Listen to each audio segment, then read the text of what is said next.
what's up guys, Dark Visor here, and as some of you know, I really like the Sonic the Hedgehog comic. Sonic in general has been a favorite franchise of mine, besides Shantae. Like, I grew up on Sonic. Sonic was my first game, Sonic was my first cartoon almost. I think Flintstones and Jetsons and stuff were, I was into Casper and Superman when I was little.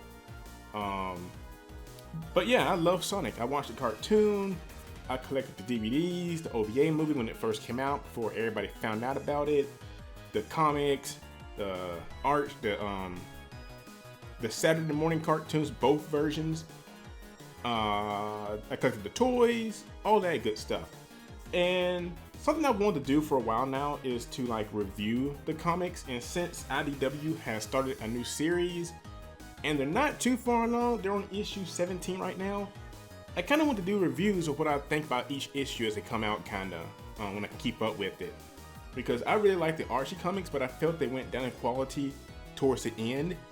And you know, Camp Henders ruined a lot of the series, but I won't hate the guy completely because I did enjoy some of the stories, the Dark Legion and stuff that he set up early on. But both him and Archie, they both just went downhill after a while. But anyway, let's get on to it. The first one I'm going to review is issue 16, and just to give you a recap, Eggman lost his memory because the comics take place after Sonic Forces, but it's not strictly tied to the game verse, but it does take place after Forces.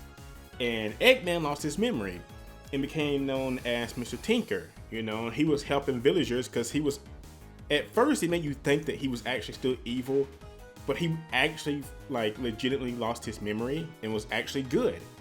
And Sonic was like, let's just leave him here, you know, and if something happens, we'll deal with it when it happens. And honestly, he was good, and I kind of enjoyed that little arc, you know, because Neo Metal Sonic came out and took over, and he's a great villain. Like, Little Sonic is more threatening when he can talk, I feel like, because Neo was just pure evil. I love that. Metal's okay, but Neo's a step above.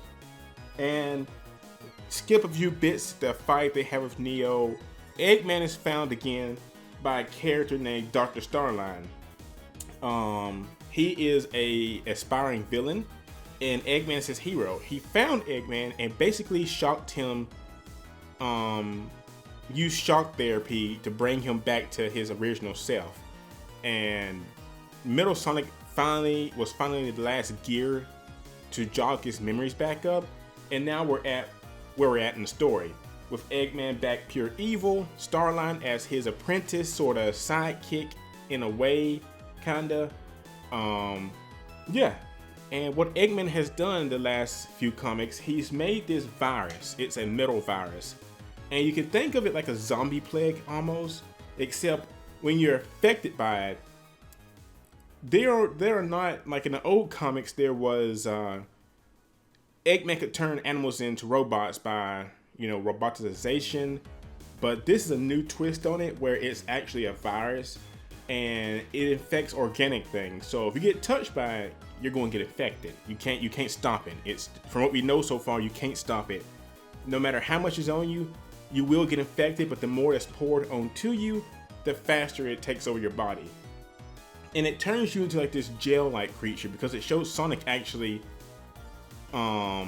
bashing into them, going through their bodies. Amy actually knocked off the arms of one of the Skunk Brothers, two new characters. And so basically you're like this jelly organic creature, kind of like Chaos. Think Chaos basically, when he loses an arm, but just metal. Anyway, when Sonic was fighting, he didn't pay attention to it, but he actually got some of the virus on his body. And ever since then, he's been trying to get it off of him to no avail. And that's where this comic picks up. And it's basically Tails running tests on Sonic to try to see what's wrong with him. And at first it seems like it's gone away because Sonic's basically running.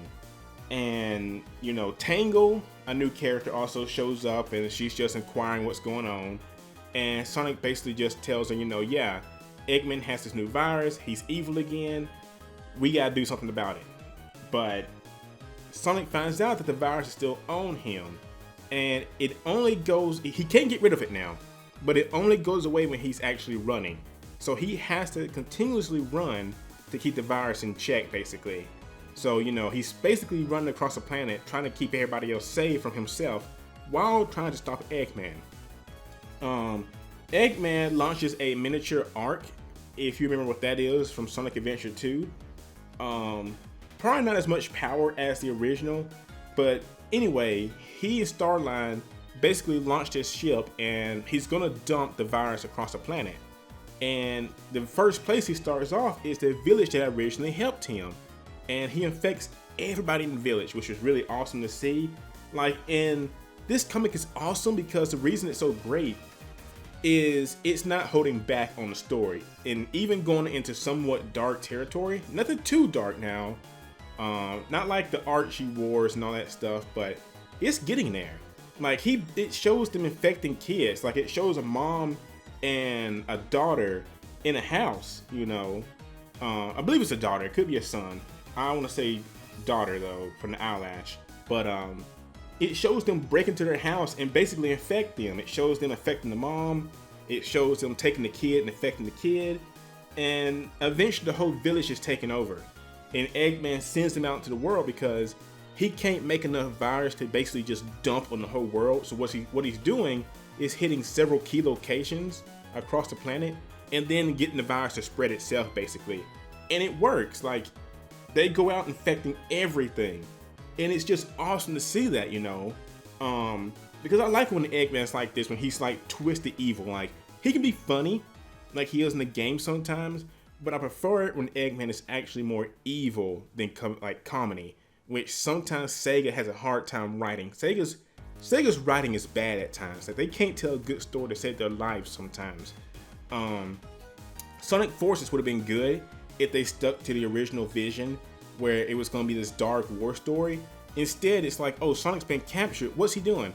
He's sitting in a jail cell cracking jokes still, it would have been better if they had an actual war story where things were just dire. The entire time I played the game, I felt like I was in Rainbow Land and just happy. I felt like I couldn't lose, basically.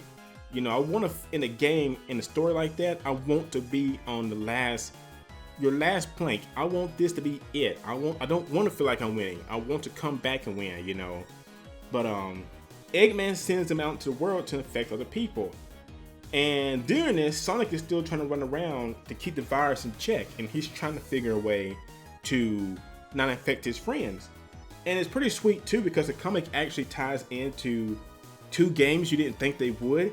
It tells when he was infected with the Hedgehog curse, and it wasn't really a curse, it was some kind of chain chaos reaction in Sonic Unleashed.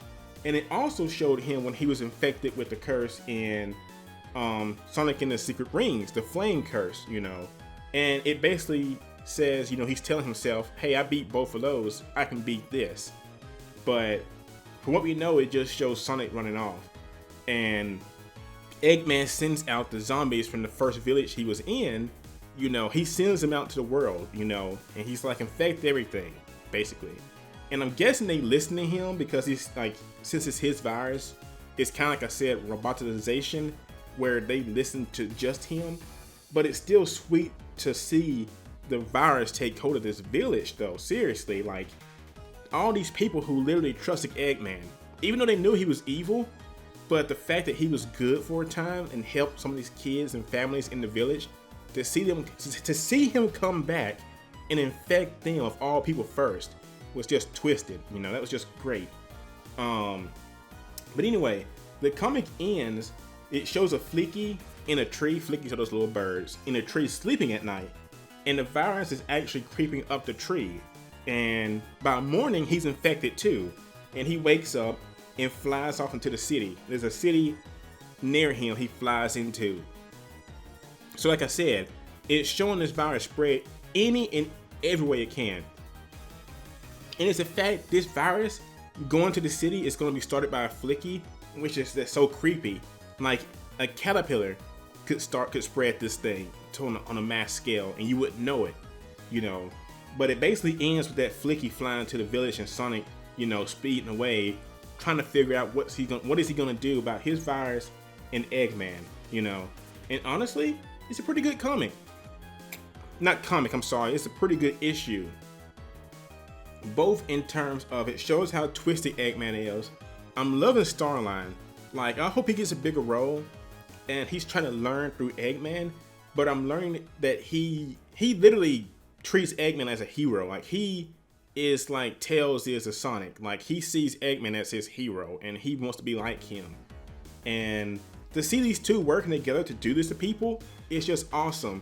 And I'm looking forward to see where the comic goes from here. Like, I'm gonna do a review the next issue also, but I really want to see where they take this. Like, I'm sure they'll beat it, of course, but I want to know the storyline is gonna go, because how can they top this in story? Because I love, like I said, dark stories in Sonic games. And like I said, you can have some comedy, which this comic does have from time to time, but I like it when Sonic's actually faced with a real threat like this, instead of just like goofy antics the entire time. Like, you know, here's Eggman Land, booga booga booga, you know, where Eggman's joking around and carnival rides and all this stuff. I enjoy seeing Eggman do something messed up like this. Kind of like in Sonic Adventure, where he was gonna blow up Station Square. Like, he was like, hey, I lost, so I'm just gonna blow the city up, cause I'm angry. I like that. I like Sonic Adventure 2, where he literally blows up half the moon because he's upset. You know, he wants to like prove a point to people, like, hey, I blew up half the moon. I'm gonna do this to the planet Earth, you know, or wherever it's called, Earth. And that was like the ship was not at full power back then. I love that when Eggman's like that, you know. He can be funny, but I think Sonic Adventure 2 Eggman was my favorite because he was evil, you know. He literally shot Sonic into space with the intent to kill him, and he held a gun to Amy Rose's head, which was awesome as a kid growing up. Like, oh my god, Eggman has a gun to Amy's head basically and threatening her. This is awesome, you know. But issue 16 is pretty good. I give it an 8 out of 10 just because it kind of switches too fast with Sonic and the virus spreading. Like, it goes from the virus and showing people get infected to Sonic kind of like goofing off with Tails about being cured and stuff, but he's not. And but otherwise it's kind of short. Like I said, it ends with Sonic running away and trying to figure out how he can beat this, as other things he's beat in the past. And it shows the Flicky at the end about to infect another city, you know. But issue 16, I got cover A, which is pretty sweet. Flynn, Skelly, Tormento, hey, I'm trying to pronounce these names. Oh boy, how you say that? Terramontano, Lawrence, and Herms. This cover was done by Evan Stanley. Evan Stanley does some good work. Let me see. They had an issue for Jonathan Gray, Matt Herms. I saw that in the comic store, but I preferred this one. I really would have liked to have Natalie's comic cover. That looked pretty sweet. That was kind of looking twisted. I would love to get that one, but I couldn't find it. But pretty good issue. Seriously, if you haven't picked up the IDW Sonic comic yet, do it, because it is a great read. Like, I collected every issue of the Archie comics, even the specials and stuff. And I have to say, I haven't been so excited to go get Sonic comics in a long time. Like every time there's a new Sonic IDW comic out, I immediately go and get it. Like that day, even if I'm at work, I will take off to go get it sometimes. Sometimes I wait to like the Fridays and stuff where not much is going on, but I always go out and get it. Like in Archie though, I was kind of like, you know, I would drag around and get it sometime and everything, unless it was a special issue, and then I definitely got it. But the IDW comic is a definite read. It's much better than the old ones, I think, in my opinion so far. But issue 16, 8 out of 10. Definitely go check it out, guys. Like I said, it's a great find, and if you can't find it in stores, I know it's on their app, I believe. You can get a digital issue. But yeah, that's it for 16, and we'll go to 17 now.